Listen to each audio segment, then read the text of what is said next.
Питрәч авылында халыкның сарайлары һәм бакчалары урынында яңа йорт калкып чыгарга мөмкин. Сүз 22 фатирның корылмалары турында бара. Бу биналарны аларга фатирлары белән бер үк вакытта ук биргән булалар. Ә җирле хакимият бу бернинди документта да теркәлмәгән ди. Хәзер 2 атна эчендә сарайларны сүтеп, бакчаларны бушатмасалар, аларга 13,5 сум штраф яный. Алмашка берәр нәрсә тәкъдим итәләр микән соң? Бу хакта турак Айза Шаймарданов.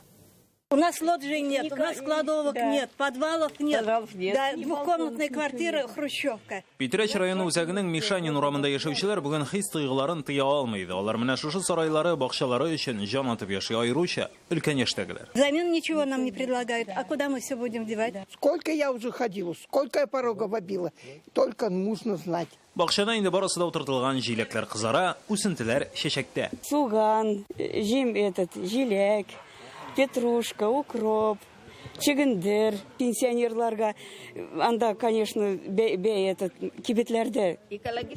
Да, экологически чистый, ничем не удобряем. Ә сарайлар һәр вакыт хуҗалык әйберләрен саклау урыны булган. Һәр кемнең 3 квадрат метр мәйданы бар. Менә банкалар, анда 30 банка бар минем. Приватизировать итәргә тырышканым, булмады.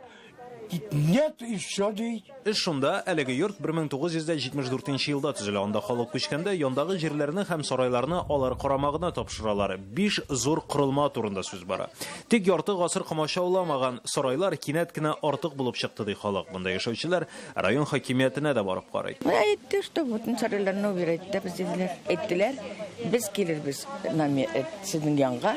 И на месте килгән шунда решим. Ну без көтәбез менә 11 чистадан соң. Сарайларда менә шушындый инде игъланнар да эленеп куелган, анда язылганча 30 июньгә кадәр әлеге сарай аларның хуҗалары тарафыннан сүтелергә тиеш. Әгәр дә шушы вакыт эчендә аларны сүтмәсәләр, аларның хуҗаларына штраф санкциялар яна. Әлеге участокны кулланган өчен 10,000 сум һәм шушы корылмаларны төзегәнгә 3,5 сум, җәмгысе 13,5 сум дигән сүз. Bir айлык пенсияда җитмәскә мөмкин.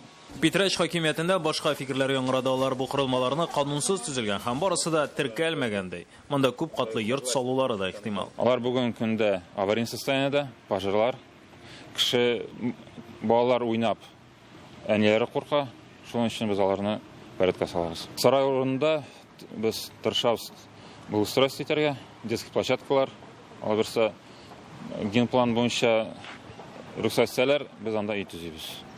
Күп катлы йорт, әйме? Многоэтажлы итләр. Хакимият читтән бакчачылык җире бирергә тәкъдим итә. Халык исә сарайсыз да, бакчасыз да яши алмыйбыз ди. Питрәч чыннан да авыл ич, авылча яшисезләре килә. Питрәч районыннан Айза Шаймарданов, Вадим Илларионов, Яңа Гасыр каналы.